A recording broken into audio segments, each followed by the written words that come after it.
India in next 10 years, the Indian economy should generate decent jobs in large numbers. Indian economy is growing at a rate of over 7%, but why is it not creating enough jobs? What are the challenges ahead of Indian policymakers to create jobs? How can India fill the huge gaps in jobs over next 10 years? GS Paper 1, Issues related to society and employment.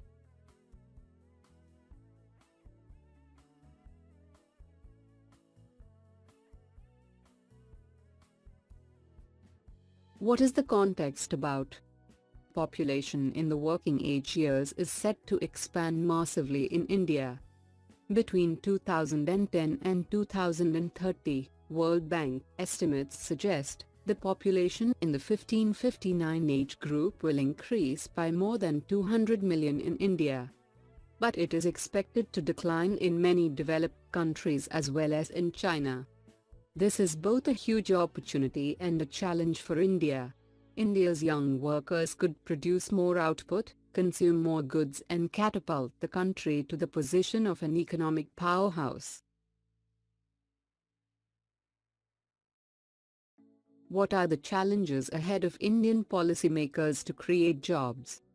India's policymakers will find it tough to create jobs for those who enter the labor market.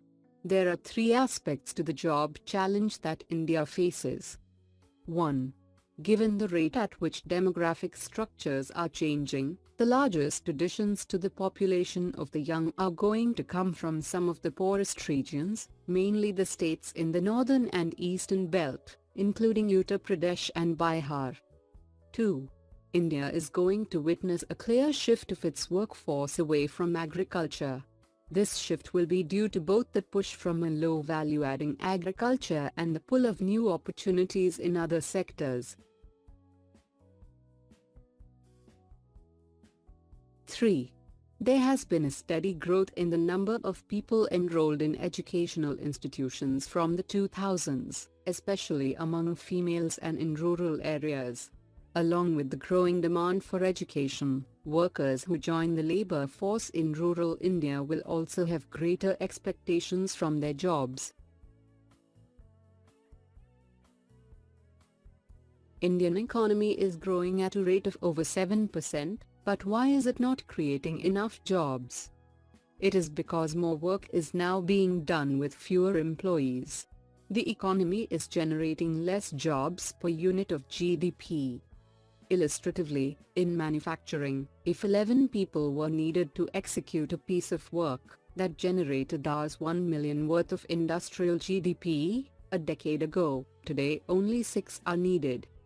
India's 7.5% growth is based on the gross value-added methodology, which is being debated, and the growth could be closer to 5%.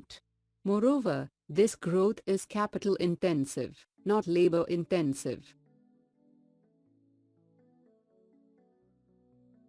How can India fill the huge gaps in jobs over next 10 years? India needs a world-class entrepreneurship education curriculum, which should ideally be a blend of both online and experiential learning. Make it easy for startups. Presently, the startup system is very complicated. So, there is an immediate need to introduce a whole package of policies that makes it easy to do businesses. The new startup policy is a good start, but a lot more needs to be done. We should reward small and medium enterprise (SME) growth. There is a need to eliminate the archaic MSME boundaries that classify businesses as micro and then provides direct and indirect incentives to just micro and certain small businesses. India should increase funding to the small and medium enterprise modern clusters with the highest growth potential.